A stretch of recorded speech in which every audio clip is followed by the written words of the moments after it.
Everyone, welcome back to my another video. কেমন আছো তোমরা সবাই? পুজোর রেশ পুরোপুরি কাটিয়ে উঠতে পেরেছো নাকি এখনো অল্প স্বল্প থেকে গেছে? আমি মোটামুটি পুজোর রেশ কাটিয়ে ফেলেছি, তাই জন্য আজকে থেকে গিটার ক্লাস স্টার্ট করতে চলেছি। ক্লাসে যাওয়ার জন্য রেডি হয়ে গেছি, চুলও বেঁধে নিয়েছি, সেটাই তোমাদেরকে দেখাচ্ছিলাম। এখন এই সানস্ক্রিনটা একটু লাগিয়ে নি। চলো, সানস্ক্রিন তো লাগিয়ে নিয়েছি, সাথে একটু লিপ টিন্টও লাগিয়ে নিয়েছি। ফেসে কিছু ইউজ করি বা না করি, লিপটা একটু পিঙ্ক পিঙ্ক না করে আমি কোথাও বেরোই না। যাই হোক, আমি কিন্তু ক্লাসে যাওয়ার জন্য একদম রেডি হয়ে গেছি। গিটার ব্যাগও নিয়ে নিয়েছি কাঁধে। প্রায় 1.5 মাস পর আমি ক্লাস শুরু করতে যাচ্ছি। মনটা তো আমার বেশ খুশি খুশি আছে, সাথে একটু টেনশনও আছে। নতুন ক্লাস তো, কেমন কি হবে, কতটা ভালো হবে আমার জন্য, নতুন জায়গায় গিয়ে আমি কতটা মানিয়ে নিতে পারবো, এইসব নিয়েই ভাবনা চিন্তা হচ্ছে আর কি। আমার আকাশ কুসুম ভাবনা চিন্তা করতে করতে দেখো সৌরভ চলে এসেছে আমাকে নিতে। ও বাড়ির সামনে এসে দেখো আমাকে ফোন করতে শুরু করে দিয়েছে, কোনো দিকে না তাকিয়েই। আমি যে অলরেডি বাড়ি থেকে বেরিয়ে এসেছি সেদিকে বাবুর আর খেয়াল নেই, সে এখনো ফোন করে যাচ্ছে। ফাইনালি খেয়াল হয়েছে, তাই জন্য দেখো আমরা গন্তব্যের দিকে এগিয়ে চলেছি। এই রাস্তাটা তোমরা এই কদিন ধরে বহুবার দেখে ফেলেছো। পুজোর আগে যখন মার্কেটিং এ গেছি তখনও দেখেছো, তারপর পুজোর সময় তো দেখেইছো। আগে যখন মেদিনীপুর ক্লাসে যেতাম তখন দুটো সুন্দর জঙ্গলের রাস্তা পড়তো, আর এখন এই রাস্তাগুলোই চোখে পড়বে। দুই পাশে ধানের ক্ষেত, ছোট ছোট গাছের সারি, এ দৃশ্যও বেশ মনোরম। তবে এই মুহূর্তে আমি সেভাবে তাকাতেই পারছি না, কারণ সূর্যি মামা ভীষণ তীক্ষ্ণভাবে চোখে এসে পড়ছে। এখন বাজে ওই 3:30 মতো, খুব ভালোই রোদ আছে। শীতকালে অবশ্যই এই রোদটা গায়ে লাগবে না, তবে এখনো তো শীত পড়েনি, তাই জন্য খুব ভালোই গায়ে লাগছে রোদটা। এই দেখো সূর্যি মামা কিরকম জলজল করছে। ফোনে জানি না তোমরা কতটা কি বুঝতে পারছো, তবে তেজ কিন্তু এর মোটেও কম না। এতক্ষণ ধরে রাস্তা দেখানোর পর তোমাদের নিশ্চয়ই মনে হচ্ছে আমি আজকে শুধু রাস্তায় দেখাবো। আসলে প্রকৃতিটা এতটাই সুন্দর ছিল, আমি রাস্তাগুলো ক্যাপচার না করে পারলামই না। আর করেছি যেখানে, তাই ভাবলাম তোমাদের সাথেও শেয়ার করি। সব সময় তো এই সুন্দর সুন্দর রাস্তাগুলো তোমাদেরকে দেখাতে পারি না, কারণ বেশিরভাগ সময়ই আমি শর্টস বানাই। এত রাস্তা সেখানে দেখানো সম্ভবই হয় না। আজকে যেহেতু লং ভিডিও বানাচ্ছি, তাই জন্য ভাবলাম এই সুন্দর রাস্তাগুলো তোমাদেরকে একটু ভালো করে দেখাই।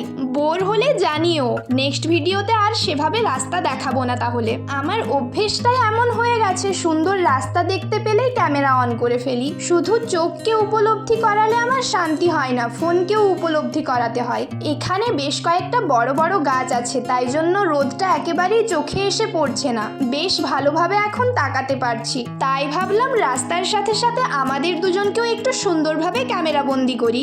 যদিও বা সৌরভের ফেসটা হেলমেটে ঢাকা পড়ে গেছে, সেভাবে একেবারেই দেখা যাচ্ছে না, কিন্তু ভিডিওর এঙ্গেলটা আমার বেশ পছন্দ হয়েছে। এদিকে দেখো তোমাদের সাথে বক বক করতে করতে আমরা প্রায় গন্তব্যে পৌঁছে গেছি। যদিও বা স্যারের বাড়ির সামনাসামনি আমরা এখনো পৌঁছইনি। অবশ্য আমরা এখন একটু যাব মার্কেটের দিকে, তারপর স্যারের বাড়ি যাব, কারণ এখন আমার একটা খাতা নেওয়ার আছে। দেখো বলতে বলতে খাতা পেনের দোকানে আমরা চলেও এসেছি। এটা সৌরভের পরিচিত একটা দোকান, তাই জন্য দেখো আগের দিকেই ও এগিয়ে চলে গেছে। খাতা দেখার আগে ও আগে ভাগে গল্পটা বেশ ভালোভাবেই সেরে নিচ্ছে। যাই হোক, ও গল্প করুক আর আমি খাতা দেখার দিকে মন দিই। কি খাতা নেব না নেব সেটা বোঝানোর জন্যই আমার পুরনো ক্লাসের খাতাটা দেখাচ্ছিলাম ওনাদেরকে। কিন্তু এই ধরনের খাতা দোকানে পাওয়া যায় না, এগুলো কাস্টমাইজ করেই বানানো হয়, তাই জন্য আমাকে এখন নর্মাল খাতাই নিতে হবে। এই দেখো, এই খাতাগুলো যে কাস্টমাইজ করে বানানো, দোকানের কাকুটা আমাকে সেটাই বোঝাচ্ছে। অগত্যা কি আর করার, পুরনো খাতা অফ করে দিয়ে এখন এখানে যে সমস্ত খাতাগুলো দেখাবে সেগুলোর মধ্যেই আমাকে সিলেক্ট করতে হবে। এই দেখো খাতা, ডায়েরি সবই এখানে বের করে দিয়েছে। ডায়েরিগুলো দেখতে আমার বেশ ভালো লেগেছে, কিন্তু ডায়েরির পাতাগুলো ভীষণই পাতলা পাতলা। এখন আমি কনফিউজড হয়ে যাচ্ছি, ডায়েরি নেব না খাতাই নেব। খাতার পেজগুলো মোটা, কিন্তু ডায়েরিটা দেখতে বেশ ভালো লাগছে। সৌরভ এখানে আমার কনফিউশন ক্লিয়ার করে খাতাটাই নিতে বলল, তাই জন্য খাতাটাই নিয়ে নিলাম। সাথে একটা পেনও নিয়ে নিলাম, কারণ বাড়ি থেকে পেন নিতে ভুলে গেছি। ক্লাসে গিয়ে যদি আবার পেন চাই, তাই আগের থেকেই নিয়েই নিলাম। এবার আমরা সোজা চলেছি স্যারের বাড়ির দিকে। এখান থেকে আমাদেরকে বেশ অনেকটা পথই যেতে হবে এখনো। মেন রোডের থেকে অনেকটাই ভেতর দিকে বাড়ি স্যারের। আপাতত আমি ভিডিওটা এখন অফ করব, এত রাস্তা দেখতে দেখতে তোমরা বোর হয়ে যাবে। একেবারে স্যারের বাড়ি পৌঁছে দেখা হচ্ছে তোমাদের সাথে। আমার ক্লাস কমপ্লিট হয়ে গেছে। স্যারের বাড়ি পৌঁছে তোমাদের সাথে কথা হবে বলেছিলাম, কিন্তু ওখানে গিয়ে আমি আর ক্যামেরা অন করিনি। একে তো নতুন জায়গা, তারপর স্যার একেবারেই ফোন পছন্দ করেন না, সেই কারণেই বিশেষত আমি আর ক্যামেরা অন করিনি। এখন আমরা চলে এসেছি ঘুগনির দোকানে। বেশ কিছুদিন ধরেই আমার রাস্তার সাইডের ঘুগনি খাওয়ার খুব ইচ্ছে হচ্ছিল। আজকে ক্লাসে এসেছি, তাই সেই সুযোগটা আর একেবারেই মিস করলাম না। আমার মতো কি তোমাদেরও রাস্তার সাইডের ঘুগনি বা মেলার ঘুগনি খেতে ভালো লাগে? ভালো লাগলে অবশ্যই কিন্তু সেটা কমেন্ট করে জানিও। আমার বাড়ির সবাই তো বলে আমার নাকি খুব অদ্ভুত অদ্ভুত পছন্দ। এত সব কিছু খাবার ছেড়ে আমি খাই ঘুগনি, বাইরে ঘুরতে বেরিয়েও। যাই হোক, এখন আপাতত আমি খাই, তারপর কথা হচ্ছে। খাওয়া তো হয়ে গেছে, এখন আমরা কোথায় যাচ্ছি আমি জানি না। না না, আজকে কোনো সারপ্রাইজ নেই। আজকে সৌরভের কোনো কাজ আছে, তাই জন্যই আমরা কোথাও একটা যাচ্ছি। এখনো ওভারব্রিজের ওপর দুর্গাপুজোর দেওয়া লাইটিংগুলো রয়েছে। মনে হয় এগুলো কালী পুজো পর্যন্ত একই রকমই থাকবে, আর কোনো চেঞ্জ হবে না। এই কম্বিনেশনের লাইটিংটা কিন্তু দেখতে বেশ ভালো লাগছে।